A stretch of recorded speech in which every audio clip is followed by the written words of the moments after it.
பாகம் 21.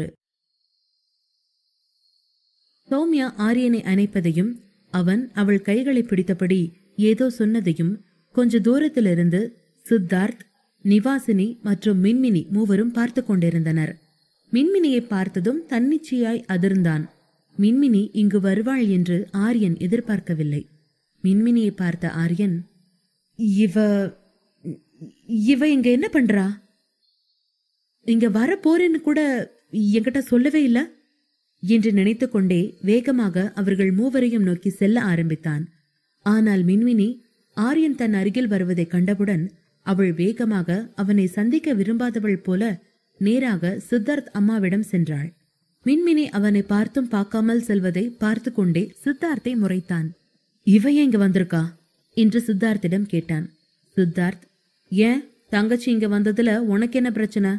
அவங்க எங்க பார்ட்டிக்கு வரக்கூடாதா என்று ஆரியனிடம் திரும்பி ஒரு கேள்வி கேட்க, ஆரியன் இன்னும் மின்மினியின் மீதிருந்த தன் கண்களை விலக்காமல், இல்ல அப்படி இல்ல, உனக்கு தெரியும் எனக்கும் அவளுக்கும் நடந்தது ரகசிய கல்யாணம் தான், அதான். ஆரியன் பேச்சை முடிக்காமல் நின்றான். அதற்கு சித்தார்த் ஆரியனிடம், அதெல்லாம் எனக்கு தெரியும்டா, இங்க எல்லார்கிட்டையும் மீனிய என் கசின்னு சொல்லியிருக்கேன். நீ இப்படி அவளையே பாத்துக்கிட்டு இருந்தாதான் எல்லாருக்கும் நீ அவளையே பாக்குறேங்கிறதே தெரியும். முதல்ல அதை நிறுத்து என்று எச்சரித்த சித்தார்த், ஆனா இங்க மின்மினிக்கும் உனக்கும் நடுவுல நடக்க போற சில விஷயங்கள்ல மட்டும் கேர்ஃபுல்லா இரு என்ற சித்தார்த்தின் வார்த்தைகள் ஆரியனுக்கு புரியவில்லை. ஆனால் அதன் அர்த்தம் அவனுக்கு விரைவில் புரிந்தது. சித்தார்த் சில விருந்தினரை கவனிக்க வேண்டி அங்கிருந்து கிளம்ப ஆரியன் அங்கேயே அமர்ந்தபடி மின்மினியை பார்த்து கொண்டிருந்தான். மின்மினி எதேச்சையாக திரும்பும் போது ஆரியன் தன்னையே பார்த்து கொண்டிருப்பது தெரிந்து கொஞ்சம் பதறினாள். என்ன ஜிம்பாடி என்னையே டார்கெட் பண்றாரு, இது சரியில்லையே என்றபடி அங்கும் இங்குமாக அலைந்து அவனுடைய கவனத்தை தன்னிடம் இருந்து எடுக்க முயற்சித்துக் கொண்டிருந்தாள். தவிர ஆரியனை இப்படி யாரோ போல நடத்துவதும் அவளுக்கு பிடிக்காமல் இருந்தது. அதே போல ஆரியனுக்கும் இங்கிருக்கும் வரை மின்மினி தன்னோடு பேச மாட்டாள் என்பது புரிந்திருந்தது. இருந்தும் மின்மினி இப்படி தன்னை விட்டு விலகி இருப்பது அவனுக்கும் பிடிக்கவில்லை. என்ன செய்வதென தெரியாமல் ஆரியனுக்கு தன் மீதே கோபம் வர ஆரம்பித்தது.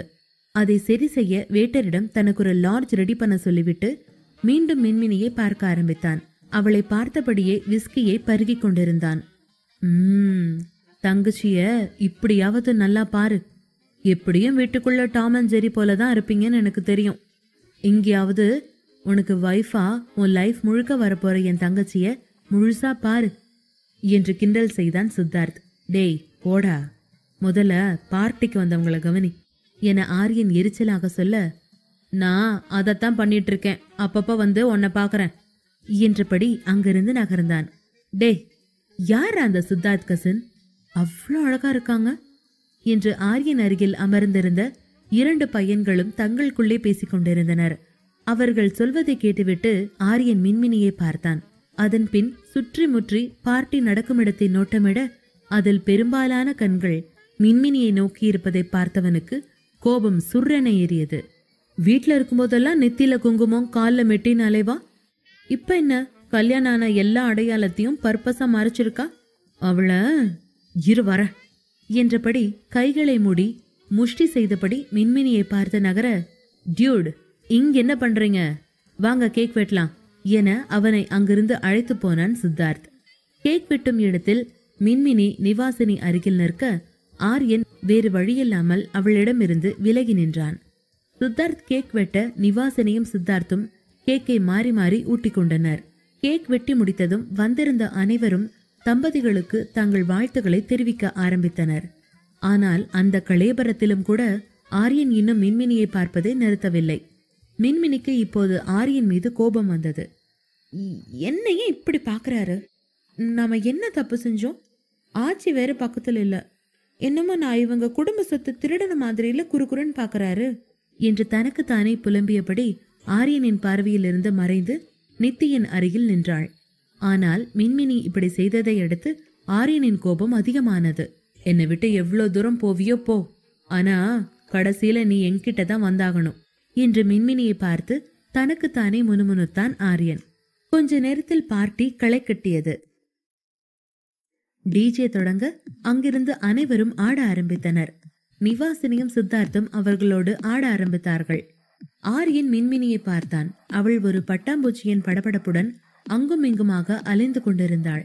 நிவாசினியும் டான்ஸ் ஆட போனதால் ஆச்சி எங்கே என்றுதான் அவள் தேடிக்கொண்டிருந்தாள். அங்கிருந்த இளசுகள் அனைவரின் கண்களும் மின்மினி மீதே இருந்ததை அவள் பார்க்கவில்லை. ஆனால் அதை ஆரியன் கவனித்தான்.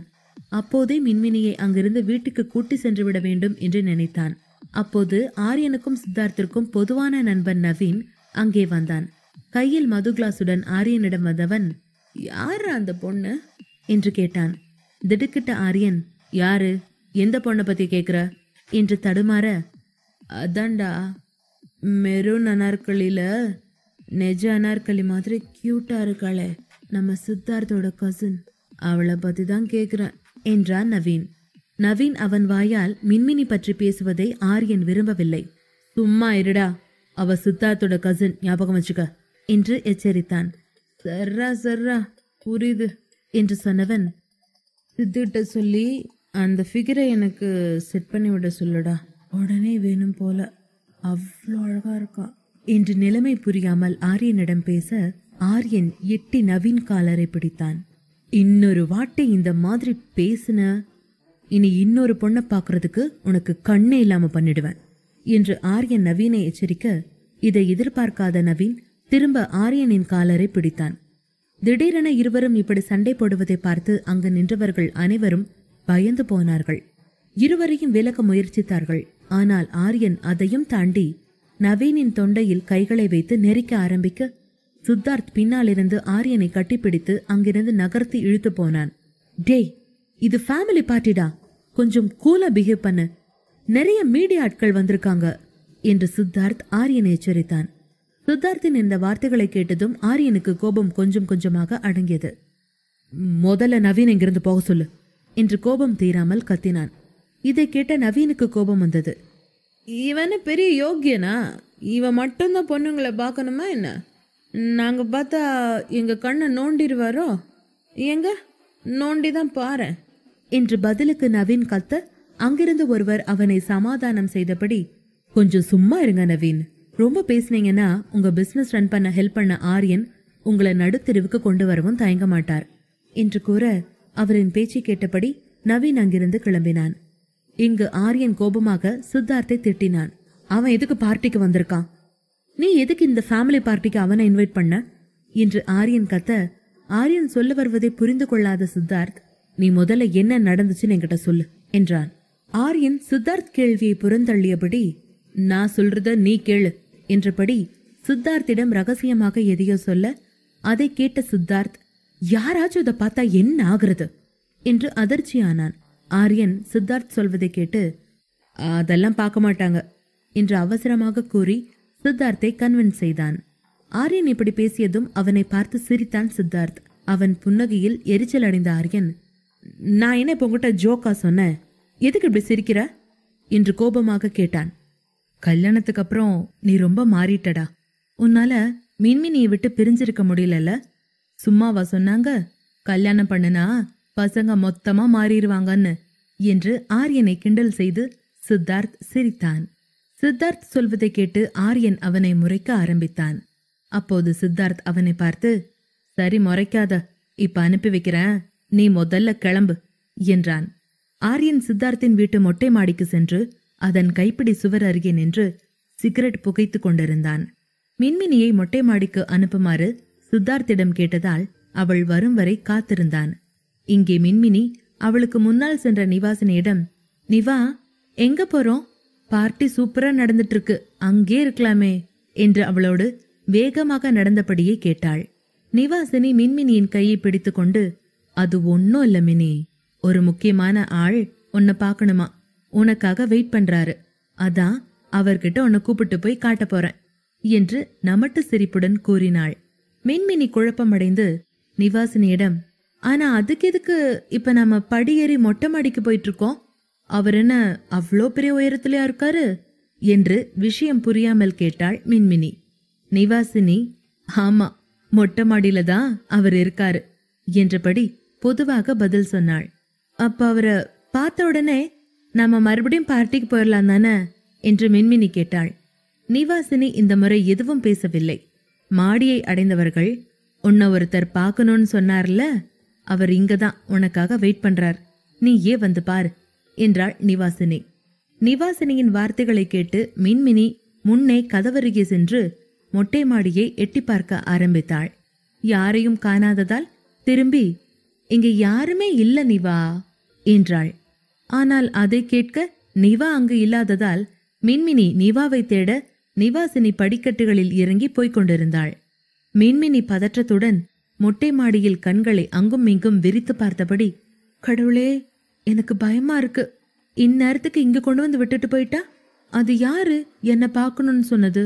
ஒருவேளை பிராங்க் பண்றாளோ என்று தனக்குத்தானே பேச, அதே நேரம் யாரோ அவள் கையை பிடித்து இழுக்க, இதை எதிர்பார்க்காத மின்மினி அந்த இழுப்பிற்கு இசைந்தபடி பயந்து கண்களை மூடினாள். யாரோ ஒருவர் மீது மோதுவது போல உணர்ந்ததால் சட்டென கண்களை திறந்தாள். அங்கே ஆரியன் நின்றிருந்தான். ஆரியன் அவளை அவனோடு இழுத்து கட்டி பிடிப்பதை பார்த்ததும் மின்மினிக்கு நிம்மதி வந்தது.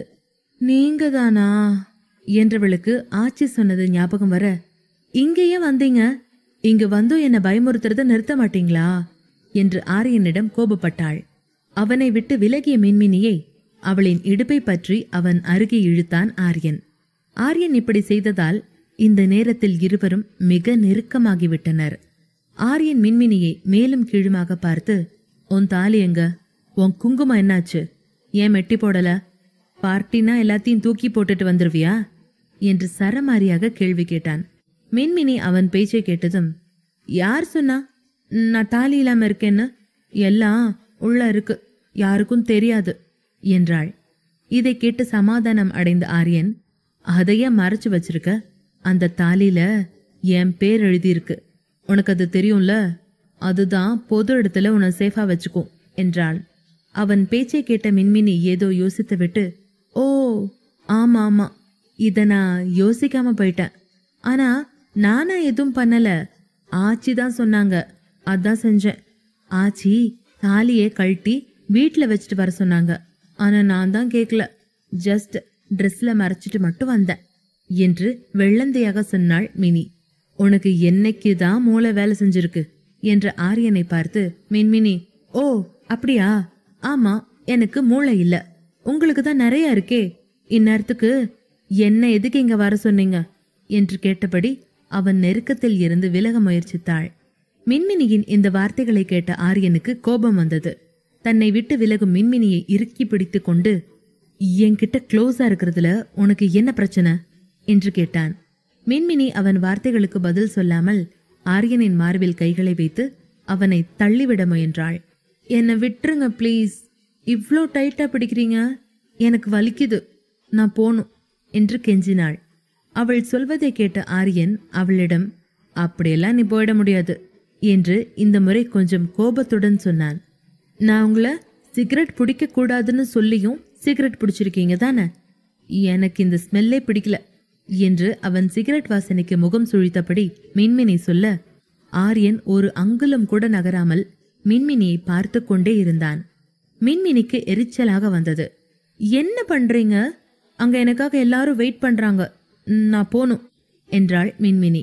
ஆரியன் மின்மினியை இடுப்போடு சேர்த்து அணைத்தபடி, நீ எங்கேயும் போக போறதில்ல என்றான். மின்மினியின் கோபம் அதிகமானது. நான் கீழே போனோம் என்றாள். ஆரியன் அமைதியாக இருந்தான். மின்மினியை ஏன் தன்னுடன் இங்கேயே இரு என்று கேட்கிறான் என்று அவனுக்கே புரியவில்லை. மின்மினியை பார்க்க பார்க்க ஒன்று மட்டும் உண்மை என தெரிந்தது.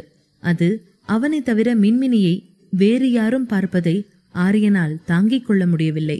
எப்படியும் விடமாட்டான் என தெரிந்ததும் மின்மினி மிகவும் அப்பாவியாக ஆரியனிடம், நான் இன்னும் எதுவும் சாப்பிடல, பார்ட்டிக்கு வர்றதே சாப்பிடத்தான், அதையும் செய்யாதன இப்படி, இப்ப என்ன விட போறீங்களா இல்ல உங்களை கடிச்சு வைக்கட்டுமா என்று கோபத்தோடு கேட்டாள் மின்மினி. அவள் சொல்வதை கேட்ட ஆரியன் அவளை பார்த்து, என்னது கடிச்சிருவியா, அதுவும் என்னையா என்று கேட்டான். வெளியே பல இளம்பெண்கள் தன்னை அவர்கள் தலையில் தாங்கி கொண்டாட காத்திருக்கிறார்கள். அவர்களிடம் இல்லாத ஒன்று இவளிடம் அப்படி என்ன இருக்கிறது? தன் மதிப்பு தெரியாமல் தன்னை விட்டு விலகி ஓட விரும்பும் இவளோடு கூடவே இருக்க நாம் ஏன் இவ்வளவு ஆசைப்படுகிறோம் என்று ஆரியனுக்கு இன்னும் புரியவில்லை. உங்களுக்கு ஏதாவது புரிந்தது என்றால் கீழே கமெண்ட் செய்யுங்கள். நாளை சந்திப்போம்.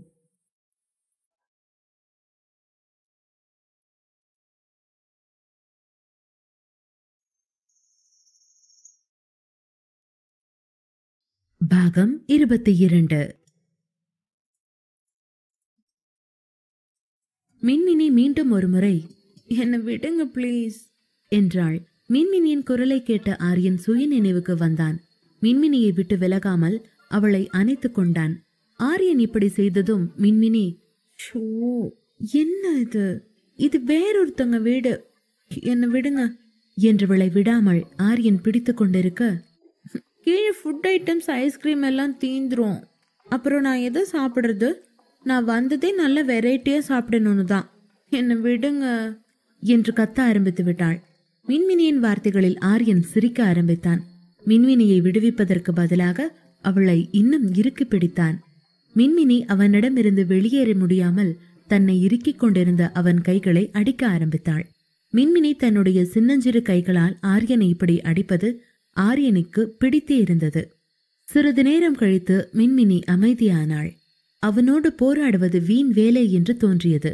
களைத்து போய் ஆரியனின் மார்பில் தலை சாய்த்து கொண்டாள்.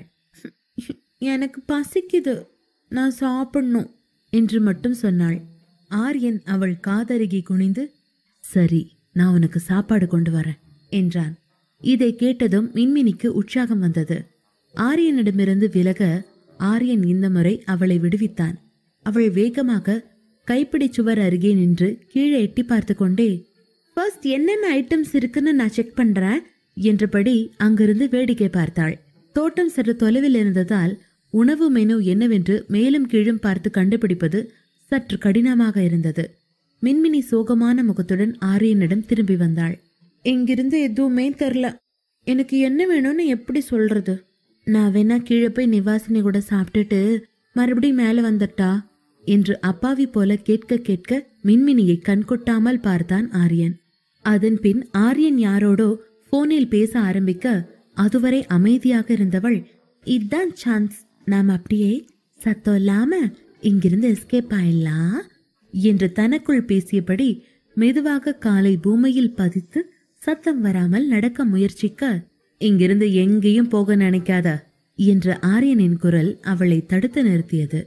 ஷோ, பார்த்துட்டாரா மிலிட்டரி ஆபீசர் என்று வசமாக மாட்டிக்கொண்டதற்காக கண்களை மூடியவள் அதன் பின் ஆரியனை பார்த்து, நான் எங்கேயும் போலையே, இந்த ட்ரெஸ் அழகா ரொம்ப பெருசா இருக்குல்ல, அதான் சுத்தி பார்க்கலான்னு என்று பதில் சொல்வதை பாதியில் நிறுத்தினாள். அதற்குள் ஆரியன் அவள் அருகில் வந்து அவள் கைகளை பிடித்து அருகில் கிடந்த சோஃபாவிற்கு அழைத்து சென்று உட்கார வைத்தான். அதன் பின் ஆரியன் போனில் ஏதோ செய்து கொண்டிருக்க மின்மினி தொடர்ந்து ஆரியனையே பார்த்து கொண்டிருந்தாள். அவளின் செயலை பார்த்த ஆரியன், என்னாச்சு, எதுக்கு என்ன இப்படி பார்க்கற என்றான். மின்மினி எழுந்து அவனிடம் இருந்து சற்று தள்ளி நின்று, நான் உங்க மேல ரொம்ப கோபமா இருக்கேன் என்றபடி எங்கோ பார்த்தாள். ஆரியன் மின்மினியின் பேச்சை கேட்டு அவளை சற்று ஆச்சரியத்துடன் பார்க்க ஆரம்பித்து அவள் அருகில் சென்று பின்னாலிருந்து மின்மினியை தன் கைகளுக்குள் மொத்தமாக பொதித்து கொண்டான். அவளுடைய தோள்களில் கண்ணம் வைத்தபடி, ஏன் என்னாச்சு, எதுக்கு கோவப்படுற என்று கேட்டான். இந்த நேரத்தில் யாராவது ஆரியனை பார்த்திருந்தால் வாயை பிளந்திருப்பார்கள். ஆரியன் இதுவரை எந்த பெண்ணிடமும் இவ்வளவு அன்பாக பேசியதில்லை. எதுக்காக இந்த கல்யாணத்தை நீங்க ரகசியமா வச்சிருக்கீங்க, அதான் என் கோவம் என்றவள் கொஞ்சம் குரலை தாழ்த்தி கொண்டு, பார்ட்டியில பாத்தீங்கல்ல, எல்லாரும் கப்பல் டான்ஸ் ஆடுறாங்க, நானும் நீங்களும் கூட கப்பல்ஸ் தான், ஆனா நாம 2 பேரும் ஒன்னா கப்பல் டான்ஸ் ஆடவே முடியாது தெரியுமா, ஏன்னா இந்த வீட்டை பொறுத்தவரை நீங்க யாரோ நான் யாரோ, நமக்கு இன்னும் கல்யாணமே ஆகல, அதானே நிஜம் என்று கூறியவள் ஆரியனை பார்த்து குழந்தை போல, எனக்கும் உங்க கூட டான்ஸ் பண்ணணும்னு ஆசையா இருக்கு என்றாள். வாட், என் கூட டான்ஸ் ஆடணுமா? மின்மினி சொல்வதை கேட்டு சிரித்த ஆரியன், இந்த இத்தனோண்டு விஷயத்துக்கா இவ்வளோ பெருசா கோவப்படுற? சரி, சீக்கிரம் நம்ம கல்யாணம் பண்ண விஷயத்த எல்லாத்துக்கும் அனௌன்ஸ் பண்ணிடலாம், அன்னைக்கே பெரிய பார்ட்டி அரேஞ்ச் பண்ணி நீயும் நானும் கப்பல் டான்ஸ் ஆடுறோம். உனக்கு ஓகே தானே என்றான். மின்மினி மகிழ்ச்சியுடன் ஆரியனிடம் திரும்பி, நிஜம்மா என்று கண்கள் விரித்து கேட்டவள், எப்ப சொல்வீங்க? என்னைக்கு பார்ட்டி வைக்க போறோம்? எப்போ எப்ப என்று பரபரத்தாள். ஆரியன் குனிந்து மின்மினியின் கன்னத்தை அவன் உதடுகளால் தொட்டு, சீக்கிரம் பண்றேன் என்றான். மின்மினிக்கு இதை கேட்டு உற்சாகமாக இருக்க அதே உணர்வோடு ஆரியனை இறுக கட்டி கொண்டாள். தான் அகல விரித்த தோள்களுக்குள் அவளாகவே வந்து ஒட்டிக்கொண்ட மின்மினியை பார்க்க பார்க்க ஆரியனுக்கு சந்தோஷமாக இருந்தது. ஆனாலும் தான் மின்மினியிடம் சொன்ன விஷயங்கள் பற்றி யோசிக்க யோசிக்க சிரித்து கொண்டே இருந்த அவன் முகம் இப்போது சீரியஸ் ஆகிவிட்டது. 2-3 நாள் முன்னாடி இந்த கல்யாணம் ரகசியமா இருக்கணும், அப்பதான் 6 மாசத்துக்குள்ள டிவோர்ஸ் பண்ண வசதியா இருக்கும்னு எல்லாம் பிளான் பண்ணியாடா. இப்ப அவகிட்ட என்ன சொல்லிட்டு இருக்க? அழகான பொண்ணை பார்த்தா உனக்கு மூளை வேலை செய்யாத ஆர்யா என்று அவனை திட்டிக் கொண்டான். மின்மினியை இன்னும் சில மாதங்களில் பிரிய வேண்டும் என்கிற யோசனை தோன்றும் போதே பதற்றத்தில் ஆரியன் மின்மினியை இன்னும் இறுக்கமாக தன் கைகளுக்குள் பொதித்து கொண்டான். இந்த 2-3 நாட்களில் ஆரியன் மின்மினி மீதான ஒரு முடிவிற்கு வந்துதான் இருந்தான். மின்மினி பணப்பசி மற்றும் உடல் பசி ஆசைகளை போக்குவதற்காக தன் முன் நின்ற பெண்களை போன்றவள் இல்லை. இவள் கொஞ்சம் வித்தியாசமானவள். இன்னும் படு இன்னசென்ட்டாக இருக்கிறாள். போன் அழைக்கவும் சிந்தனையிலிருந்து வெளியே வந்த ஆரியன் மின்மினியை விட்டு நகர்ந்து பேசிக்கொண்டே கதவருகே போனான். இங்கே மின்மினியும் அவள் செய்வதை உணர்ந்தே இருந்தாள். சற்று முன் ஆரியனை ஏன் கட்டிப்பிடித்தாள் என்று அவளுக்கே தெரியவில்லை. மின்மினி பெருமூச்சை உதிர்த்தபடி மீண்டும் சோஃபாவில் சென்று அமர்ந்தாள். அதே நேரம் ஆரியன் அவள் அருகே வந்து உணவுகள் நிரம்பிய பெரிய ட்ரேவை டீப்பாயில் வைத்தான்.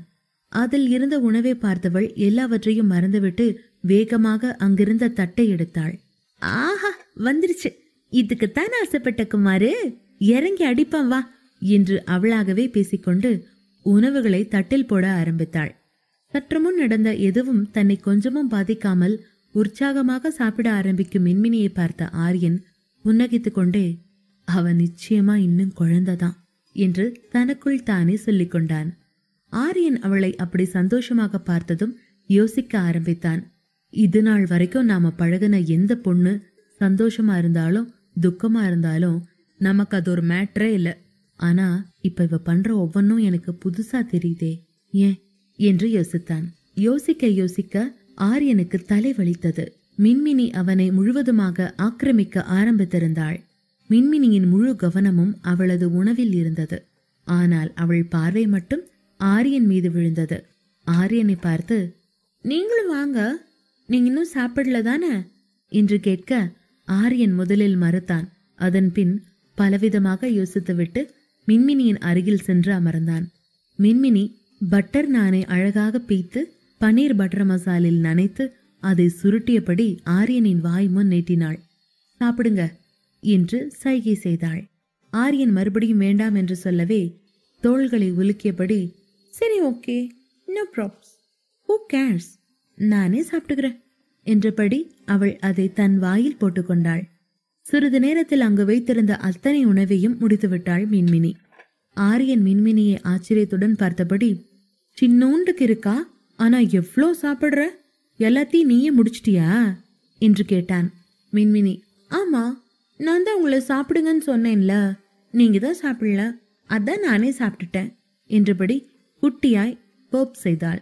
நான் எவ்வளோ நேரம் பசியோட இருந்தேன் தெரியுமா, அதான் நிறைய சாப்பிட்டேன் என்றபடியே அங்கு கடைசியாய் வைத்திருந்த பிளாக் கரண்ட் ஐஸ்கிரீமை எடுத்து சாப்பிட ஆரம்பித்தாள் மின்மினி. கொஞ்ச நேரம் அவள் சாப்பிடுவதை ரசித்தவன் பின்னர் யாருடனோ மொபைலில் பேசிக் கொண்டிருந்தான். அதன் பின் மின்மினியிடம் வந்து, சரி, இந்த ஐஸ்கிரீம் தீர்ந்ததும் நீ வீட்டுக்கு கிளம்பு, ஓகேவா, நான் டிரைவர் அனுப்புறேன் என்றான். ஆரியனின் இந்த பேச்சை கேட்டதும், என்னது, வீட்டுக்கு நான் மட்டும் தனியா போகணுமா? மாட்டேன், வரும்போது நான் மட்டும்தான் தனியா வந்தேன், ஒரே போர் அடிச்சிச்சு. இது எந்த இடம்னு கேட்டா கூட டிரைவர் அண்ணா பேசவே மாட்டேங்கிறாரு. வாங்க, ஆச்சிக்கிட்ட சொல்லிட்டு நீங்களும் நானும் ஒன்னாவே வீட்டுக்கு போலாம் என்றாள் மின்மினி. மின்மினியின் கன்னங்களை வருடைய ஆரியன், இல்ல, நான் கொஞ்ச நேரத்துல வர்றேன், நீ ஃபர்ஸ்ட் கிளம்பு என்றான். மின்மினி முகம் வாடினாலும் சரி என்று தலையசைத்தாள். அவனிடம் பை சொல்லிவிட்டு கிளம்பும்போது அவன் முகம் பார்த்தாள். அவனும் வாடி போயிருந்தான். அவன் அருகே வந்து என்னாச்சு என்று கேட்க, ஆரியன் அவள் அருகில் வந்து குனிந்து அவள் உதடுகளில் லேசாக முத்தமிட்டு தன் விரலால் அவள் உதடுகளை அழுத்தி, நான் இன்னும் கொஞ்ச நேரத்துல வீட்டுக்கு வரேன் என்றான். அவனின் இந்த செயலால் தவித்து போன மின்மினி, இனி இவர் என்ன கிஸ் பண்ண நான் சான்ஸ் கொடுக்கவே போறதில்ல என்று தனக்குத்தானே சொல்லிக்கொண்டு, இப்ப என்னை ஏன் கிஸ் பண்ணீங்க என்று கோபம் மாறாமல் கேட்டாள் மின்மினி. இந்த கேள்வி வந்ததும் ஆரியன் அமைதியானான். இதற்கு அவனுக்கே இன்னும் பதில் தெரியாத போது அவளிடம் மட்டும் என்ன பதில் சொல்லிவிட முடியும்? அவளிடம் தான் நெருங்குவதை தன்னால் தடுக்கவே முடியவில்லை என்பதை அவளிடம் சொல்லிவிட முடியுமா என்ன? இவ எத்தனை வாட்டி கேட்டாலும் அந்த இன்னசென்ட் கண்ணை பார்க்கும் போதெல்லாம் நான் என் கண்ட்ரோலை மீறி சில விஷயங்களை செஞ்சு தொலைச்சிடுறனே என்றபடி கொஞ்ச நேரம் யோசித்த ஆரியன் ஒவ்வொரு முறையும் இந்த கேள்வி வராமல் இருக்க ஒரு நிரந்தரமான பதிலை கண்டுபிடித்தான். ஏன்னா நான் ஹஸ்பண்ட், எனக்கு உன்னை கிஸ் பண்ண ரைட்ஸ் இருக்கு என்று கூறினான். ஆரியனின் இந்த பதில் மின்மினிக்கு திருப்தியாக இல்லை. ஒருவேளை ஆரியனின் வாயிலிருந்து வேறு மாதிரியான காதல் வார்த்தைகள் வர வேண்டும் என்று ஆசைப்படுகிறாளா? தன் மனதில் நடக்கும் அனைத்தையும் அலட்சியப்படுத்திய மின்மினி, சரி புரியுது, நீங்க என் ஹஸ்பண்ட், அதனால கிஸ் பண்றீங்க. அப்போ ஒரு லவ்வர் எதுக்கு அவன் லவ் பண்ற பொண்ணை கிஸ் பண்றான் என்று தன்னுடைய சந்தேகத்தை ஆரியனிடம் கேட்டாள். மின்மினியின் இந்த கேள்வி ஆரியனை அசைத்தது. தன்னுடைய கேள்வியின் தவறை உணர்ந்த மின்மினி, இல்ல நான் என்ன கேட்க வந்தேன்னா, கல்யாணம் பண்ணி புருஷன் பொண்டாட்டி ஆகாமலேயே நிறைய பேர் கிஸ் பண்ணிக்கிறாங்க, அது சரியான... அவள் கேள்வியை முடிக்காமல் ஆரியனை பார்த்தாள். இம்முறை ஆர்யாவின் கண்கள் கோபமானதையும் அவன் அவளை வினோதமாக பார்த்து கொண்டிருப்பதையும் உணர்ந்த மின்மினி பேசாமல் மௌனமானாள். இவர் ஏன் இப்படி பாக்குறாரு? நான் அப்படி என்ன தப்பா கேட்டுட்டேன் என்று தனக்குத்தானே கேட்டபடி மின்மினி ஆரியனிடமிருந்து பின்வாங்க, ஆரியன் மின்மினியின் இரு கைகளையும் பிடித்து தன் பக்கம் இழுத்தான்.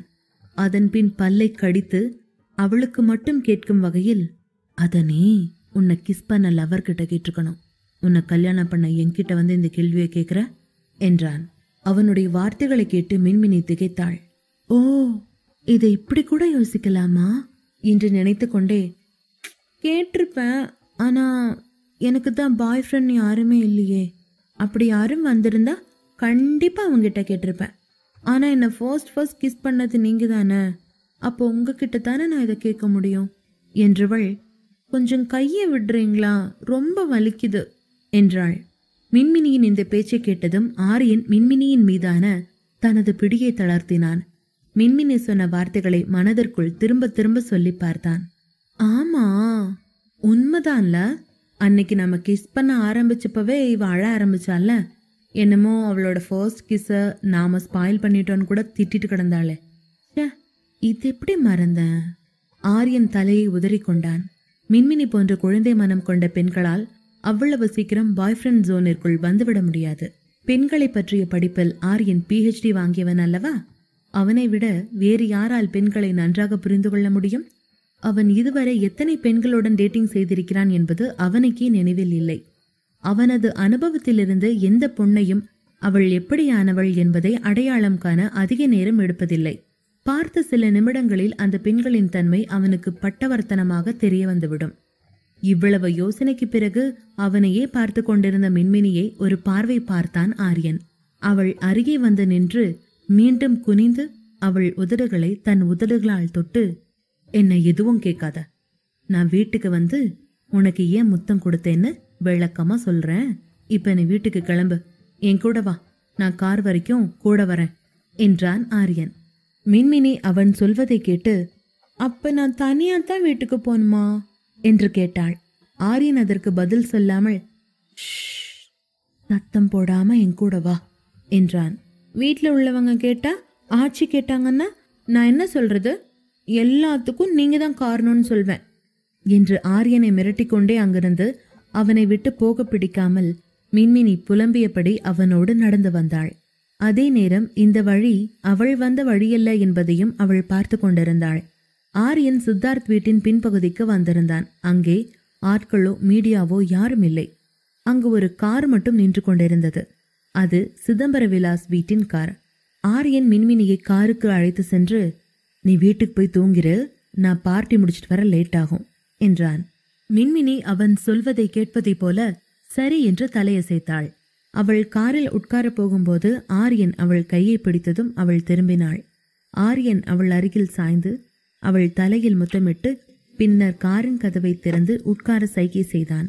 மின்மினியும் சுயநினைவை அடைந்தபடி வேகமாக காரில் ஏறி அமர்ந்தாள். அவளது கன்னங்கள் வெட்கத்தால் சிவக்க ஆரம்பித்தன. இன்னைக்கு என்ன ஜிம் பாய்க்கு மூளை கலங்கிருச்சா? இவ்ளோ நல்லா பேசுறாரு, அதே நேரம் கிஸ் பண்றதையும் நிறுத்தல, இதோட 3 டைம்ஸ் கிஸ் பண்ணிட்டாரு என்று தனக்குள் மெதுவாக சொல்லிக் கொண்டாள் மின்மினி. ஆரியன் சொன்ன வார்த்தைகளை நினைத்து பார்க்கையில் இப்போது மின்மினிக்கு முகம் முழுவதும் வெப்பம் பரவியது போல் உணர்ந்தாள். மின்மினி கண்களை மூடிக்கொண்டு பின்னிருக்கையில் அமர்ந்தாள். அவளுக்கு வெக்கமாகவும் இருந்தது. ஆரியன் தன்னை முத்தமிட அனுமதித்தது ஏன் என்று அவளாலும் புரிந்து கொள்ள முடியவில்லை.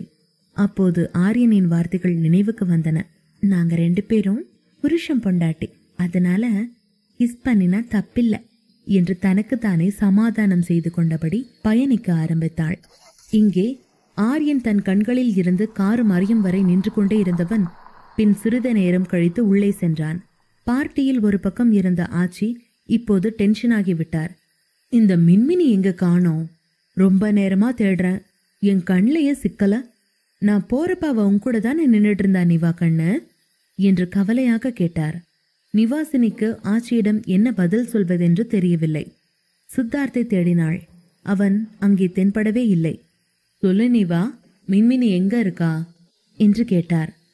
ஆச்சி, அது அண்ணா, ஆரிய அண்ணா மின்மினியை தனியா பார்க்கணும்னு சொல்லி மொட்டை மாடி கூப்பிட்டாரு என்று நிவாசினி திணறியபடி பதில் சொல்ல, ஆச்சி அவள் பேச்சை கேட்டு, என்ன ஆரியன் மின்மினி கூட இருக்கானா? மீடியாலாம் வருது, இவங்களை ஒன்னா பாத்திரக்கூடாதுன்னு இவனுக்காக தானே நாம இவ்வளோ ஏற்பாடு பண்ணோம் என்றவர், நாளைக்கு மின்மினி உங்கூட காலேஜ் வேற வரணும், அவளை சீக்கிரமா வீட்டுக்கு கூப்பிட்டு போனாதான் சீக்கிரம் எழுந்து கிளம்புவா, அத சொல்லதான் அவளை தேடிட்டு இருக்கேன் என்றார். அப்போது ஆரியன் அங்கே வந்து கொண்டிருந்தான். நிம்மதியான நிவாசினி, அண்ணா வராரு பாருங்க, மின்மினி எங்கன்னு நீங்களே கேளுங்க என்று அங்கிருந்து எஸ்கேப் ஆனாள்.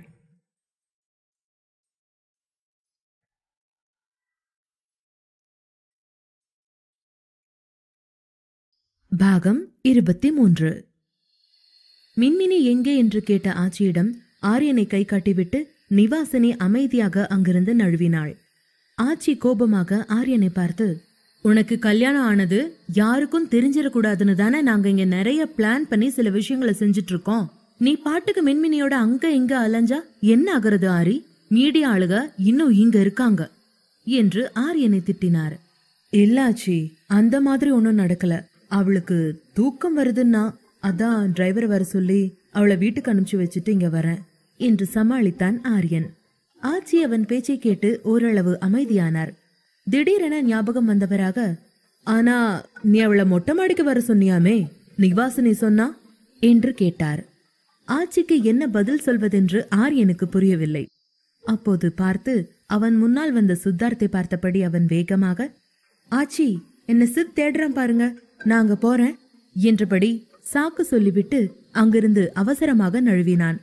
பேசிக்கொண்டே ஆரியன் வேகமாக கிளம்ப ஆச்சி அவனை தடுத்து, மின்மினி வீட்டுக்கு போயிட்டானா நாங்களும் வீட்டுக்கு போறோம், நீ சீக்கிரமா வா என்றார்.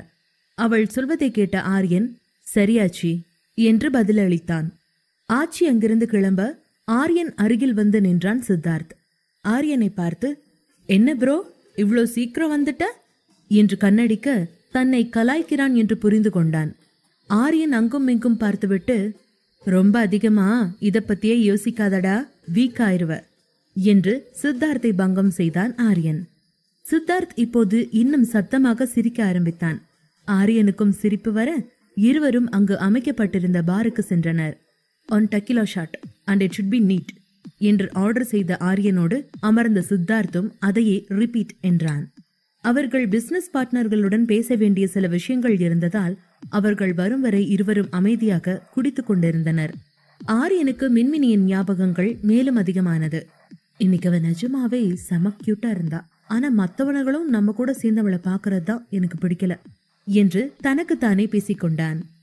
என்ன ஃபர்ஸ்ட் கிஸ் பண்ணது நீங்க தான் என்ற மின்மினியின் அமானுஷ்ய குரல் ஆரியன் குடித்து கொண்டிருந்த டக்கீலாவின் போதையை டம்மியாக்கியது. ஆரியன் தனக்குள்ளாக சிரித்து கொண்டான். அதை சித்தார்த் பார்த்தான். எதையோ சொல்ல வாயெடுக்கும் போது, ஹேய் மிஸ்டர் ஆரியன் என்கிற குரல் கேட்க சுய நினைவுக்கு வந்த ஆரியன், ஹலோ மிஸ்டர் ஷியாம் என்று பதிலளித்தான். மூவரும் சிறிது நேரம் பேசிக் கொண்டிருந்தனர். அதன் பிறகு மிஸ்டர் ஷியாம் அங்கிருந்து கிளம்பினார்.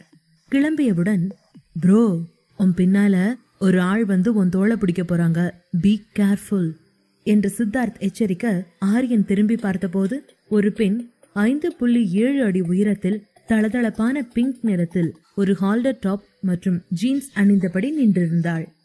கூடுதலான மேக்கப், அடர்த்தியான லிப்ஸ்டிக், ஸ்ட்ரைட்டன் செய்யப்பட்ட தலைமுடி என அட்டகாசமான தோற்றத்துடன் ஒரு மாடல் அழகி போல அவள் தோற்றமளித்தாள். ஆனால் ஆரியனுக்கு அவளை பார்த்தபோது சுர்ரென கோபம் வந்தது. திரும்பி சித்தார்த்தை கோபமாக பார்த்தான். சித்தார்த்தும் ஆரியனிடம், நிமிஷாவா, அம்மா என்னால ஆவாது, இவகிட்ட நீயே டீல் பண்ணிக்க என்று சித்தார்த் வேகமாக தன் இடத்தை விட்டு எழுந்து ஓடினான். இப்போது ஆரியனும் நிமிஷாவும் மட்டும் நின்று கொண்டிருந்தனர். நிமிஷா நடந்து சென்று ஆரியன் முன் நின்று ஆரியனை பார்த்து புன்னகைத்து, ஹாய் ஆரி என்றாள். ஆரியன் நிமிஷாவை பார்த்ததும் எதுவும் பேசவில்லை. அமைதியாக அங்கிருந்து நகர முயற்சித்தான். நிமிஷா ஆரியனின் கையை பிடித்து கொண்டு, என்னாச்சு மிஸ்டர் ஆரி, என்ன இவ்வளவு சீக்கிரம் மறந்துட்டாரா என்று கேட்டாள். ஆரியன் அவள் கையை தன்னிடமிருந்து விலக்க, இந்த முறை நிமிஷா அவன் அருகில் வந்து, நீ என்ன மறந்தாலும் பிரச்சனை இல்ல ஆரி, நான் இன்னும் இங்கதான் இருக்கேன்னு உனக்கு ஞாபகப்படுத்திட்டு போதான் வந்தேன். I am here and I am back என்று நிமிஷா கூறினாள். அதுவரை சீரியஸாக பேசிக் கொண்டிருந்த நிமிஷா அதன் பின் ஆரியனை பார்த்து கண் சிமிட்டி, நான் திரும்ப வந்ததே உனக்காகத்தான் ஆரி என்றாள். அப்போது நிவாசினியும் சித்தார்த்தும் அங்கு வந்தனர். நிவாசினி வேகமாக நிமிஷாவின் அருகில் வந்து அவளை தன் பக்கம் இழுத்து அவளிடம், ஹே நிமிஷா, ஒரு வழியா வந்துட்டியா? எவ்வளோ லேட்டா வந்திருக்க டியோட் என்றாள். அதே சமயம் ஆரியன் சித்தார்த்திடம் திரும்பி, உன்னை உயிரோட விடமாட்டேன் என்று சொல்வது போல் ஒரு பார்வையுடன் பார்க்க, சித்தார்த் ஆரியனை பார்த்து லேசாக சிரித்து கைகளால் அந்த மிரட்டலை நிறுத்துமாறு சைகை செய்தான். சித்தார்த் தன் கண்களால் நிவாசினிக்கு சைகை காட்ட நிவாசினி வேகமாக நிமிஷாவிடம், வா நிமிஷா, நான் உன்னை என் மாமியார்களுக்கு இன்ட்ரோ பண்றேன் என்று சொன்னாள். நிவாசினி நிமிஷாவை அங்கிருந்து அழைத்துச் சென்றாள். இருவரும் கிளம்பியவுடன் தன்னையே கொன்று விடுவது போல முறைத்த ஆரியனை கவனித்தான். டே மவனே, இன்னைக்கு நீ செத்தாடா சேகர் என்று தனக்குத்தானே சொல்லிக் கொண்டான். ஆரியன் மீது பயம் வந்தாலும் சமாளித்து கொண்டு, ப்ரோ, நான் சொல்ல வர்றத முழுசா கேளு. முதல்ல என்ன இப்படி பாக்குறத நிப்பாட்டு.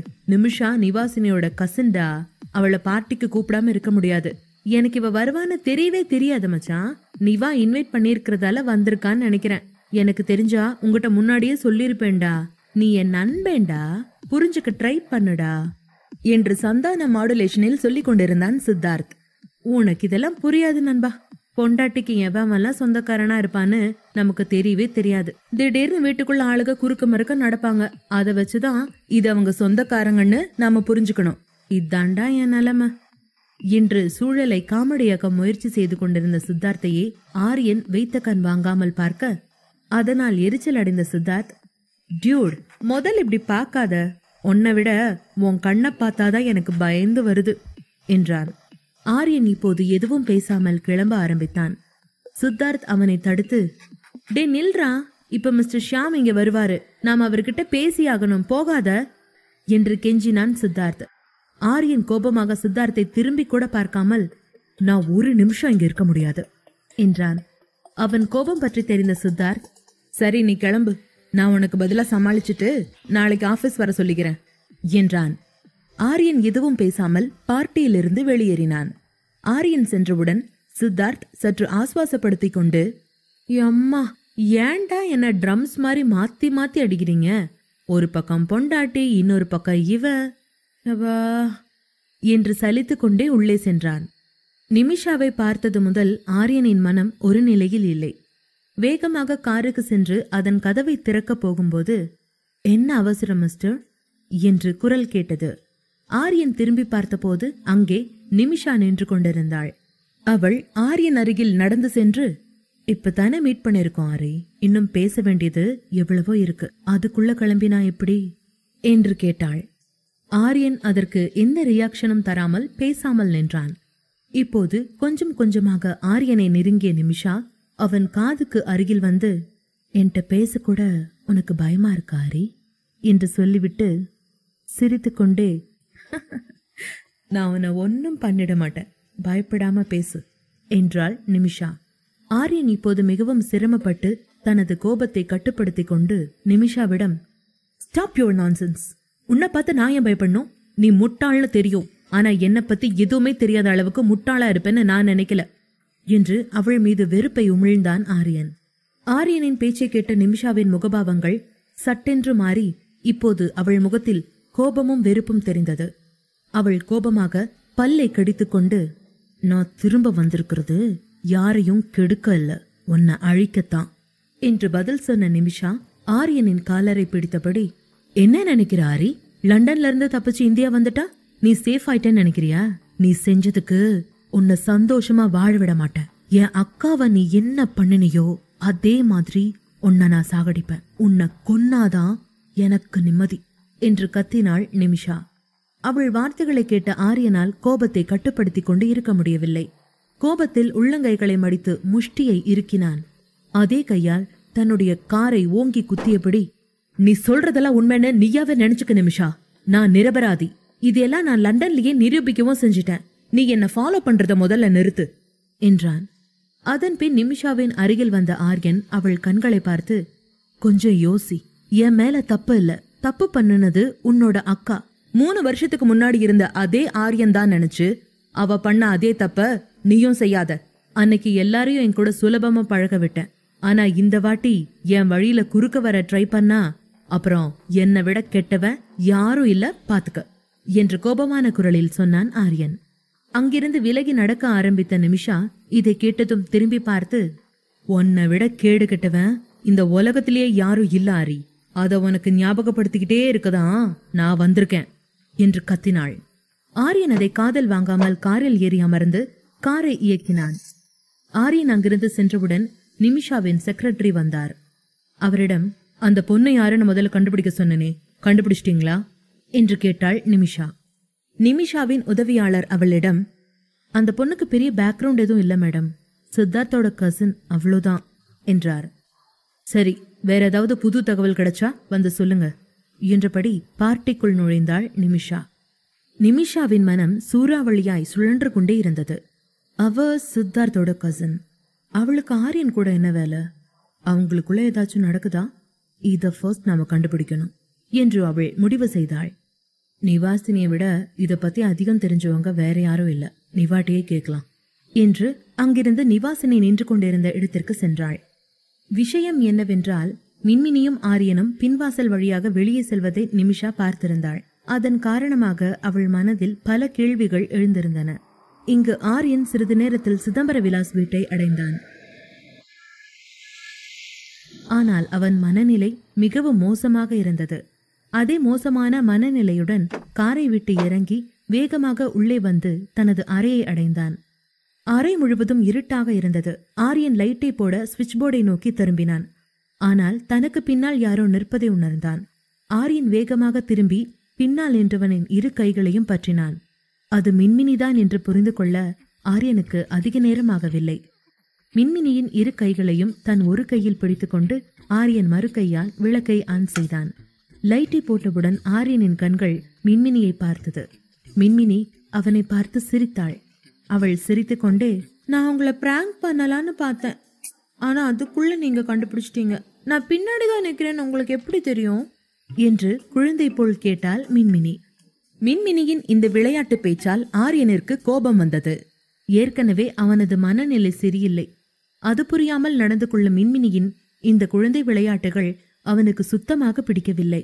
பிடித்திருந்த அவளது கைகளை வலுவாக மேலும் கீழுமாக ஆட்டியபடி, உனக்கு என்ன புத்தி கோளாரா, எதுக்கு இப்படியெல்லாம் பண்ற, சின்ன குழந்தை மாதிரி பிஹேவ் பண்ற இடியட் என்று கத்தினான்.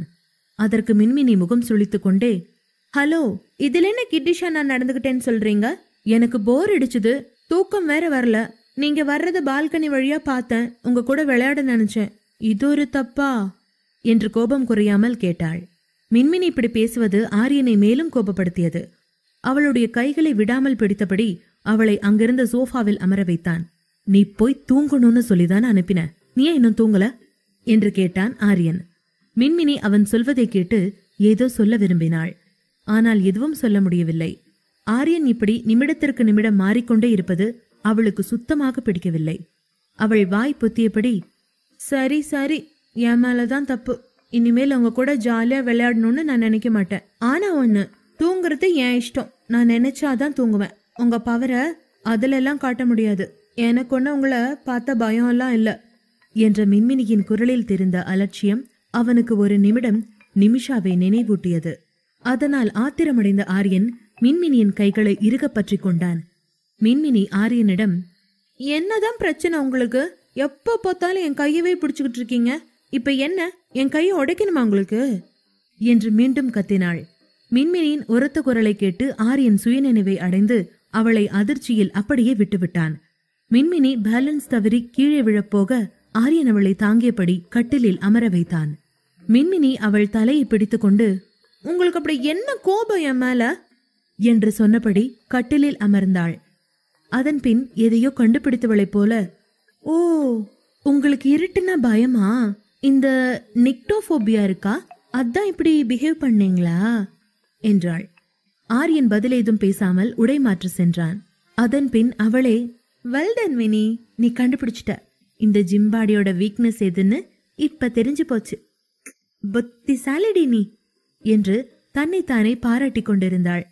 சிறிது நேரத்தில் ஆடை மாற்றிவிட்டு வெளியே வந்தான் ஆரியன். மின்மினி கட்டிலில் தனக்கு முதுகு காட்டி அமர்ந்திருக்க ஆரியன் அதை கொஞ்சமும் கண்டுகொள்ளாமல், அலெக்சா, டிம் தி லைட்ஸ் என்றான். அறை மங்கலான வெளிச்சத்திற்கு தானாக மாறியது.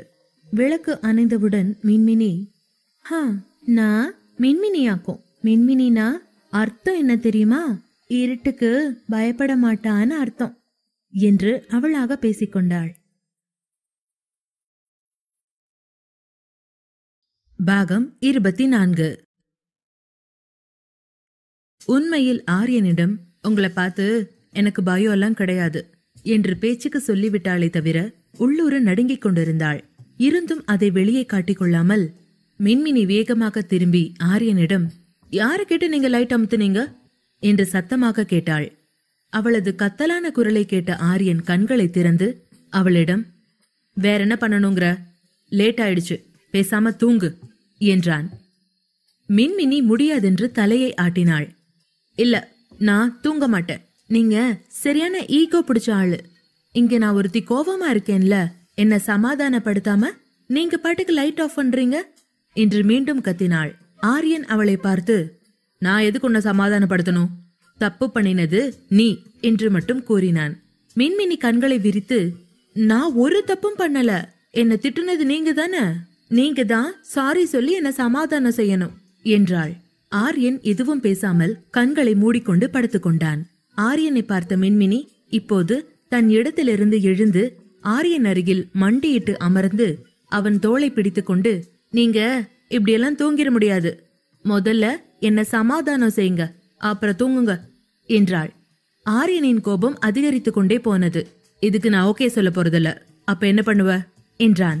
மின்மினி அவள் கைகளை கட்டிக்கொண்டு, என்ன சமாதானப்படுத்தலைனா நான் தூங்கவும் மாட்டேன், உங்களையும் தூங்க விட மாட்டேன் என்று சொன்னபடி, நான் இப்ப ரொம்ப கோவமா இருக்கேன், ஆனா அத உங்ககிட்ட காட்டிக்கல, ஏன்னா நீங்க பயந்துருவீங்க, அதான் இவ்ளோ பொறுமையா பேசுறேன் என்றாள். மின்மினியின் இந்த வார்த்தைகளை கேட்டதும் ஆரியன் சிரிக்க ஆரம்பித்தான். மின்மினிக்கு அதை பார்த்து கோபம் அதிகரிக்க, இப்ப என்ன நடந்துச்சுன்னு இப்படி சிரிக்கிறீங்க?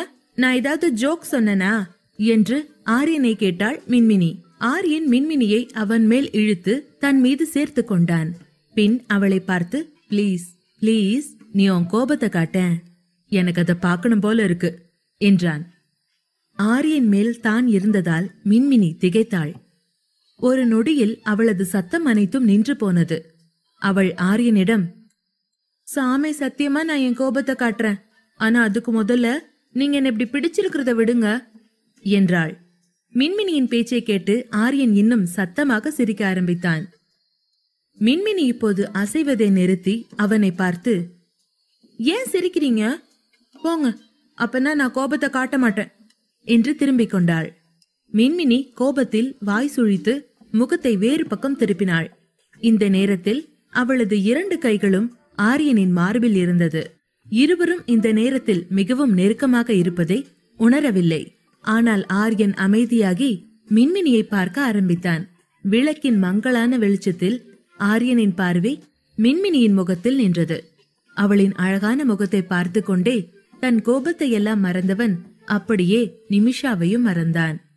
மின்மினியின் தலையில் இருந்த கிளிப் டப் என்ற சத்தத்துடன் திறந்து கொள்ள அவளுடைய கூந்தல் அவள் முகத்தின் மீது விழுந்தது. ஆரியன் அவள் முகத்தின் மீதிருந்த முடிகளை விலக்கி முடிகளை சேர்த்து காதுக்கு பின்னால் மீண்டும் அந்த கிளிப்பை போட்டு அவற்றை கட்டினான். மின்மினி இப்போது ஆரியன் பக்கம் தன் முகத்தை திருப்பி ஆரியனிடம் எனக்கு இப்ப தூக்க வருது என்றாள். ஆனால் ஆரியன் மின்மினியை விட்டு விலகாமல் அவளின் இடுப்பு வரை அவனது கைகளை எடுத்து தன்னருகில் சேர்த்தான். அவ்வளவு நெருக்கத்தில் ஆரியனை பார்த்த மின்மினிக்கு வெட்கமாக இருந்தது. அப்போதைக்கு அந்த நெருக்கத்தில் இருந்து விலகினால் போதும் என்று தோன்றியது. இருவரும் ஒருவருக்கொருவர் மிகவும் நெருங்கி இருந்தனர். இது மின்மினியின் இதய துடிப்பை கட்டுப்படுத்த முடியாமல் செய்தது. திடீரென்று ஆரியன் தன் மேல் கிடந்த மின்மினியை தன் கைகளில் எடுத்தபடி கட்டிலில் புரண்டான். இப்போது ஆரியன் மேல் இருக்க மின்மினி அவனுக்கு கீழே இருந்தாள். ஆரியனின் கண்களில் தெரிந்த போதையில் மின்மினி தொலைந்து போனாள். கொஞ்ச நேரத்தில் சுதாரித்த மின்மினி, என்ன பண்றீங்க என்று கேட்டாள். ஆரியன் மின்மினியின் நடுங்கும் உதடுகளில் தன் விரலை வைத்து கொஞ்ச நேரம் சும்மா இரு என்றான். அத்தனை நெருக்கத்தில் ஆரியன் பேசும்போது மின்மினி நிஜமாகவே அமைதியாகிவிட்டாள். இந்த நேரத்தில் ஆரியன் அனைத்தையும் மறந்து மின்மினிக்குள் முற்றிலும் தொலைந்து போனான். ஆரியன் மின்மினியின் கன்னத்தில் முத்தமிட்டான். ஆரியனின் ஸ்பரிசத்தால் மின்மினியின் மூச்சு நின்றது. ஆரியன் அவளின் மறுக்கன்னத்தில் முத்தமிட்ட போது இம்முறை அவள் கண்களை மூடினாள். தன் முத்தத்தில் கிறங்கி கண்களை மூடும் மின்மினியை பார்த்ததும் ஆரியனின் முகத்தில் ஒரு அழகான புன்னகை வந்தது. கொஞ்சம் கீழே இறங்கி வந்து மின்மினியின் கழுத்தில் உதடுகளை பதித்தான். அவன் அப்படி செய்ததால் மின்மினி அதிர்ச்சி அடைந்தாள். மின்மினியின் கழுத்தில் ஆரியனின் உதடுகள் அசையும் போது மின்மினி ஆரியன் காதில் மெதுவாக, விடுங்க, எனக்கு கூசுது என்று சொன்னாள். ஆனால் ஆரியன் மின்மினியின் கழுத்தில் முத்தமிடுவதை நிறுத்தவில்லை. சில நிமிடங்களுக்கு பிறகு முத்தமிடுவதை நிறுத்தி மின்மினியை பார்த்தான். மின்மினியின் கண்கள் ஆரியனின் கண்களை சந்தித்த போது நேரத்தை வீணாக்காமல் மின்மினியின் உதடுகளில் அவனுடைய உதடுகளை பதித்தான் ஆரியன். அவனுடைய ஸ்பரிசத்தை உணர்ந்த மின்மினி மீண்டும் ஒருமுறை கண்களை மூடினாள். ஆரியன் அவளை வெகு ஆழமாக முத்தமிட்டுக் கொண்டிருந்தான்.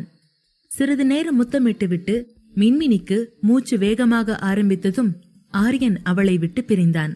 மின்மினி இப்போது மூச்சு விட்டாள். இனி இதுவே போதும் என்று ஆரியனுக்கு தோன்றியது. நகர்ந்து போகவே நினைத்தான். ஆனால் அவன் மனதில் என்ன தோன்றியது என்று தெரியவில்லை. மீண்டும் ஒருமுறை மின்மினியின் உதடுகளுடன் தன் உதடுகளை இணைத்து முத்தமிட்டான். அது முந்தைய முத்தம் போல் ஆழமாக இல்லாமல் மென்மையான முத்தமாக இருந்தது. மின்மினி இம்முறை ஆரியனை தடுக்கவில்லை. இம்முறை சமாதானம் அடைந்தவள் போல ஆரியனை முத்தமிட அனுமதித்திருந்தாள். ஆரியன் இப்போது மின்மினியிடம் இருந்து எழுந்து போய் தன் இடத்தில் படுத்துக் கொண்டான். மின்மினி ஆரியன் பக்கம் திரும்ப ஆரியன் மின்மினியை தன்னிடம் இழுத்து அவளை தன் கைகளில் பொதித்துக் கொண்டு தூங்கு என்றான். மின்மினியும் தயக்கத்துடன் ஆரியனின் மார்பில் தலை வைத்து கண்களை மூடினாள். ஆரியனுடனான நெருக்கத்தை அவளாலேயே எதிர்க்க முடியவில்லை. ஆரியன் அவள் தலைமுடியை தடவி கொடுத்தபடி இருந்தான். அதன் காரணமாக அவள் சிறிது நேரத்தில் தூங்கி போனாள். ஆனால் ஆரியன், அவன் கண்களில் தூக்கம் காணாமல் போனது. மின்மினியையே பார்த்து கொண்டிருந்தான். உறங்கிக் கொண்டிருந்த மின்மினியின் நெற்றியில் அன்புடன் முத்தமிட்டு அவளை பார்த்து, என்னை விட்டுட்டு போயிடாத என்றான். அந்த வார்த்தைகளை சொல்லிக்கொண்டே மின்மினியை தன் கைகளில் இறுக்கமாக நிரப்பி அப்படியே உறங்கிவிட்டான் ஆரியன். காலையில் பூஜை அறையில் இருந்து வெளியே வந்த ஆச்சி சமையலறைக்கு வந்து, கல்பனா, இன்னைக்கு மின்மினி காலேஜ் போறதால அவளுக்கு சீக்கிரம் பிரேக்ஃபாஸ்ட் பண்ணு என்றார். கல்பனா அவர் சொல்வதை கேட்டு, சரிங்க ஆச்சி, இப்ப ரெடி பண்ணிடுறேன் என்றாள். ஆச்சி சரி என்று தலையசைத்து விட்டு, நான் போய் அவளை ரெடியாக சொல்றேன் என்றபடி அங்கிருந்து கிளம்பினார். கல்பனா சிரித்துக்கொண்டே ஆச்சி சொல்வதற்கு தலையை ஆட்டினாள். அறையில் இருக்கும் மின்மினிக்கும் ஆரியனுக்கும் அன்றைக்கு இன்னமும் விடிந்திருக்கவில்லை. மின்மினி ஆரியனை கட்டிப்பிடித்து தூங்கிக் கொண்டிருந்தாள். இருவரும் ஒருவரை ஒருவர் அணைத்துக் கொண்டு நிம்மதியாக உறங்கிக் கொண்டிருந்தனர். மின்மினி ஆரியனின் மார்பில் தலை வைத்து சுகமாக தூங்கிக் கொண்டிருந்தாள்.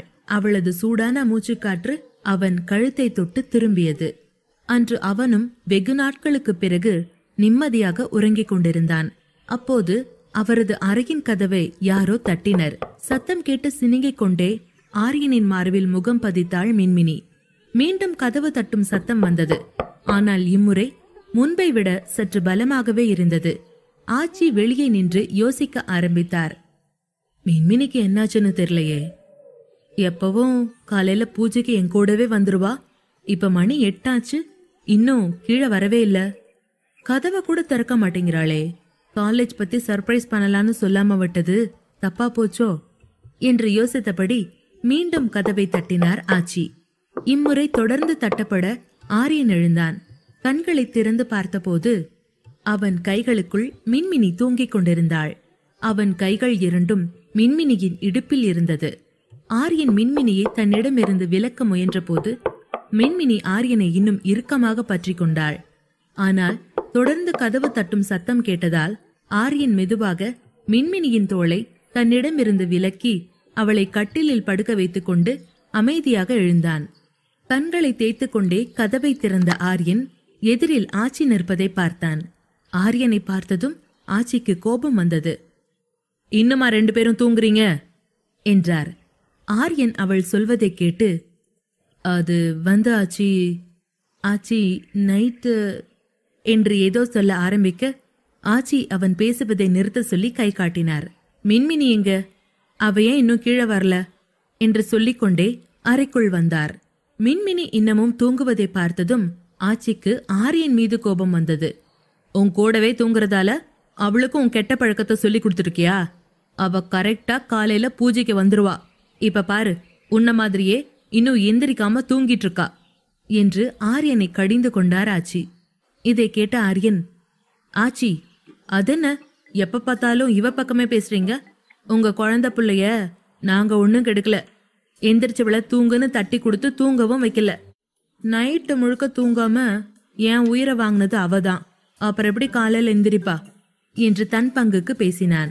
ஆச்சி இதை கண்டுகொள்ளாமல் மின்மினி அருகே சென்று மின்மினியை மெதுவாக தட்டி எழுப்ப முயற்சிக்க, அதெல்லாம் முடியாது, முதல்ல செஞ்சது தப்புன்னு என்கிட்ட சாரி கேளுங்க என்று தூக்கத்தில் புலம்பினாள்.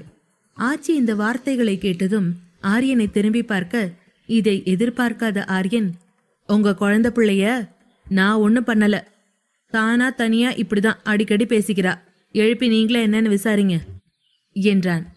ஆச்சி மீண்டும் மின்மினி பக்கம் திரும்பினாள். எந்திரி பாப்பா, லேட் ஆகுது பாரு என்றார். மின்மினி கொஞ்சம் அசைந்து கொடுத்தபடி, இன்னும் கொஞ்ச நேரம் மட்டும் பிளீஸ் என்றவள் திடீரென்று கண்களை திறந்து ஆச்சி தனக்கு அருகில் அமர்ந்திருப்பதை பார்த்தாள். அவள் வேகமாக எழுந்து உட்கார்ந்து, ஆச்சி என்றாள். எந்திரிச்சிட்டியா? மணி என்ன தெரியுமா? 8 ஆச்சு.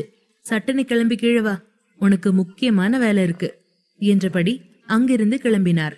போகும்போது, மின்மினி நைட் நீங்க 2 பேரும் சண்டை போட்டுக்கிட்டீங்களா என்று கேட்க, மின்மினி ஒன்றும் புரியாமல் தூக்க கலக்கத்தில், என்னாச்சு கேட்டீங்க என்றாள். நம்ம ஆரியன் மறுபடியும் உன்னை ஏதாச்சும் டிஸ்டர்ப் பண்ணானான்னு கேட்டேன் என்றார் ஆச்சி. மின்மினி அவர் சொல்வதை கேட்டதும் வேகமாக படுக்கையில் இருந்து எழுந்து ஆச்சியிடம் சென்று, ஆமா ஆச்சி, அவர் என் மேல சும்மா சும்மா கோவப்படுறாரு, ரொம்ப பேடா பிஹேவ் பண்றாரு ஆச்சி என்றாள். ஆச்சி ஆரியனை பார்த்தபடி, ஆரியா, அன்னைக்கே சொன்னேன் உன் முரட்டுத்தனமான கோபத்தை மினி கிட்ட காட்டாதன்னு. திரும்பி பதிலுக்கு அவ உன் மேல கோபப்பட்டா அப்புறம் தப்பாயிரும், பாத்துக்க என்று எச்சரித்தார். இல்ல ஆச்சி, நான் லேட்டா ரூமுக்கு வர்றப்ப என்னாச்சுன்னா என்று ஆரியன் ஏதோ பேச ஆரம்பிக்க அதை அலட்சியம் செய்த ஆச்சி மின்மினியிடம் சீக்கிரம் கீழே வரும்படி கூறிவிட்டு அங்கிருந்து கிளம்பினார். ஆச்சி சென்றவுடன் ஆரியன் கோபமாக மின்மினியை பார்க்க ஆரம்பித்தான். மின்மினி ஆரியன் கண்கள் தன்னை முறைப்பதை உணர்ந்து, அப்படி பார்த்தா எல்லாம் சரியாயிடுமா? நான் ஆச்சிக்கிட்ட உண்மையைத்தானே சொன்னேன் என்றாள். அப்படியா, வெரி குட். அப்படின்னா இங்க வா, உண்மையான கோபம்னா எப்படி இருக்குன்னு உனக்கு காட்டுறேன் என்றபடியே மின்மினி மீது பாய்ந்தான். ஆனால் மின்மினி அதிலிருந்து தப்பினாள். இருவரும் அறையில் குழந்தைகள் போல அங்கும் இங்கும் ஓட ஆரம்பித்தனர். சில சமயம் மின்மினி அவனிடமிருந்து படுக்கையில் ஏறி தப்பித்து விடுவாள். சில சமயம் சோஃபாவின் பின்னால் இருந்து தப்பித்து விடுவாள். நீண்ட நேரம் அங்கும் இங்கும் ஓடிய மின்மினி ஒரு இடத்தில் நின்று ஆரியனை பார்த்து, எனக்கு டயர்டா இருக்கு, பிரேக் டைம் ப்ளீஸ் என்றாள். ஆனால் இதை தனக்கு சாதகமாக பயன்படுத்தி கொண்ட ஆரியன் மின்மினியை ஒரே அடியில் பிடித்து சுவரோடு நெருக்கி பிடித்து தன் இரு கைகளையும் அவளை சுற்றி வைத்துக் கொண்டு தனக்கும் சுவருக்கும் நடுவே அவளை சிறைப்படுத்தி கொண்டான். மின்மினி எரிச்சலுடன் ஆரியன் கண்களை பார்த்து, ஏன் இப்படி ஃபவுல் கேம் ஆடுறீங்க? நான் தான் பிரேக் டைம் கேட்டேன்ல என்றாள். ஆரியன் அவள் சொல்வதை கேட்டு கண்களை சுருக்கி அவளிடம், என்ன பிரேக் டைமா அப்படின்னா என்றான். மின்மினி ஆரியனிடம், சின்ன வயசு பசங்க கூட நீங்க விளையாண்டதே இல்லையா? எப்படி விளையாட இருக்க முடியும்? உங்க கோபத்துக்கு யாரும் உங்களை விளையாட்டுக்கே சேர்த்திருக்க மாட்டேன்னு சொல்லியிருப்பாங்க என்று நக்கலாக சொன்னாள். ஆரியன் இப்போது அவள் மீது சாய்ந்து கொண்டு, அதெல்லாம் எனக்கு தேவையில்லாத விஷயம். முதல்ல ஆச்சி விஷயத்துக்கு வா. நான் உன்னை அப்படி என்ன டிஸ்டர்ப் பண்ணேன்னு என்கிட்ட சொல்லு என்றான். ஆரியன் தன் முழு பாரத்தையும் தன் மீது சுமத்துவது போல உணர்ந்த மின்மினி ஆரியன் மார்பில் தன் கைகளை வைத்து தள்ளிக்கொண்டு, ஆமா, நான் ஆச்சிக்கிட்ட சொன்னது உண்மையத்தான் என்றாள். ஆரியன் சிரித்து கொண்டே மின்மினியின் கன்னத்தை கையால் வருடி, ஓ அப்படியா, அப்ப சரி, கம்ப்ளைண்ட் தான் ஏற்கனவே ஃபைல் பண்ணிட்டியே, அப்ப இன்னும் கொஞ்சம் கூடுதலாவே டிஸ்டர்ப் பண்ணிக்கிறேன் என்று வித்தியாசமாக சிரித்தான் ஆரியன். இவ்வளவு பேசும்போது ஆரியனின் முகத்தில் தெரிந்த பேய்த்தனமான புன்னகை மின்மினிக்கு அவனது எண்ணம் என்ன என்பது புரியும் முன் அவளிடம் சற்று அருகில் சென்று மின்மினியின் கழுத்தில் முத்தமிட்டு அவளது காலர் எலும்பில் முத்தமிட ஆரம்பித்தான். நேத்து இங்க கிஸ் பண்ணும்போது தானே கூசுதுன்னு சொன்ன என்றபடி வேண்டுமென்றே அவன் உதடுகளால் அந்த இடத்தில் படம் வரைந்து கொண்டிருந்தான் ஆரியன். மின்மினி அவனின் குறும்புகளை பார்த்து சிரிக்க ஆரம்பித்தாள். அவள் சிரித்து கொண்டே, என்ன செய்றீங்க? எனக்கு கிச்சு கிச்சு முட்ராப்புல இருக்கு, ஸ்டாப் இட் என்றாள். அதுவரை கழுத்தில் விளையாண்ட ஆரியன் மெதுவாக அவள் காதுக்கு அருகில் முத்தமிடத் தொடங்கினான். அவள் கழுத்தை கடந்து சென்றான். திடீரென்று அவள் காதை லேசாக கடித்தான். மின்மினி இன்னும் சிரித்து கொண்டேதான் இருந்தாள். ஆனால் ஆரியன் அவளை காதோரமாக கடித்ததும் மின்மினி தன் லேசான கையால் ஆரியன் தோள்களில் அரைந்து, பிளீஸ் ஸ்டாப் பண்ணுங்க போதும் என்றாள். மின்மினியின் சந்தன நிறம் மாறி முகம் முழுவதும் ரத்தம் பாய்ந்து இளம் சிவப்பாக மாறியிருந்தது. அதை பார்த்த ஆரியன், நீ என்கிட்ட நல்லா மாட்டின, உன்னை இங்கிருந்து போக விட மாட்டேன் என்றான். மின்மினி இப்போது கண்களை மூடிக்கொண்டு, சரி, நான் இங்கே இருக்கேன், அப்பதான் ஆச்சி வந்து கேட்டா நீங்க என்ன என்னெல்லாம் பண்ணீங்கன்னு சொல்ல முடியும். உங்களை நல்லா ஆச்சிக்கிட்ட மாட்டி விட்டாதான் சரியா வரும் என்றாள். ஆரியன் அவள் முகத்தை பார்த்தான். அதில் அவள் உறுதியாக மாட்டிவிடப் போகிறாள் என்பது தெரியவே லேசாக பின்வாங்கினான். சரி, நான் உன்னை ரிலீஸ் பண்றேன், வித் ஒன் கண்டிஷன். சேலஞ்ச் என்றான். மின்மினி ஆச்சரியமாக அவனை பார்த்து, சேலஞ்சா? அதுவும் என்கிட்டயா? சரி, என்ன கண்டிஷன்னு சொல்லுங்க என்றாள். ஆரியன் அவள் நெற்றியில் தன் நெற்றியை அழுத்தி, கிஸ்மி என்றான்.